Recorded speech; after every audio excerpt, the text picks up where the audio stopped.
9 things to know about heart attacks before you have one. Sometimes, what we don't know can hurt us the most, especially when it comes to heart attacks, one of the most serious health threats many of us don't recognize until it's too late.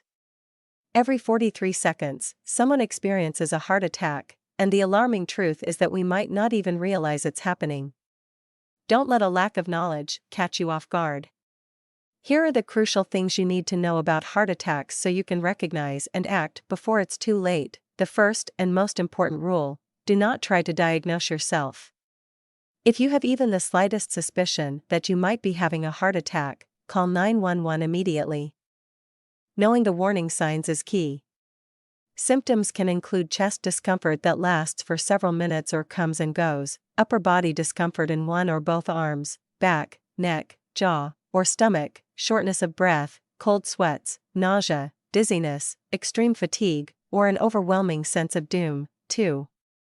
Will I feel that elephant on the chest sensation? Maybe, but not necessarily. A heart attack might not always feel like an elephant sitting on your chest. According to Dr. Prashant Vaishnava, a cardiologist at Mount Sinai Hospital, most heart attacks build up gradually, with mild pain or discomfort. It's crucial to recognize other symptoms like shortness of breath, chest burning, stomach pain, trouble swallowing, or arm pain. Don't dismiss these signs; they could indicate a compromised blood flow to the heart, even if they don't seem severe. 3. Can I have a heart attack and not know it? Surprisingly, yes.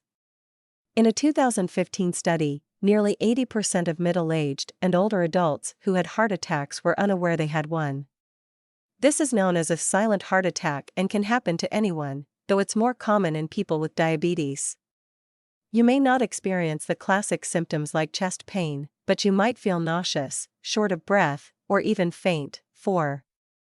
Is there a time of day when a heart attack is more likely? Heart attacks can strike at any time, but they are most likely to occur in the early hours of the morning. Research suggests that people with cardiovascular disease have lower levels of protective molecules in their blood in the morning, increasing the risk of blood clots and heart attacks. The risk of sudden cardiac death is highest between 6 a.m. and noon, especially on Mondays, and lowest over the weekend. 5. What should I do if I think I'm having a heart attack? Call an ambulance immediately and stay calm. If possible, stay on the phone with the 911 operator and follow their instructions. While waiting for help, sit or lie still, slowly chew and swallow an aspirin to help minimize heart damage. Ensure your door is unlocked so emergency responders can access your home, and avoid eating or drinking anything. 6. What can I expect when I get to the hospital? Once you arrive at the hospital, you'll be hooked up to a cardiac monitor and an intravenous drip. If paramedics haven't already performed an electrocardiogram (EKG), it will be done immediately to detect any irregular heart rhythms. If the results show you're having a major heart attack, you'll quickly receive treatment to open the blocked artery. If not, you'll be stabilized in the emergency department and may receive blood thinners and lab tests to guide further treatment. 7. Will I need surgery? If you reach the hospital quickly, doctors may attempt to mechanically open your coronary arteries with a procedure called angioplasty. A thin tube with a balloon at the tip is threaded from your groin to your coronary artery. The balloon is then inflated to widen the artery, and a small metal coil, known as a stent, is usually left in place to keep the artery open and prevent further blockages. 8.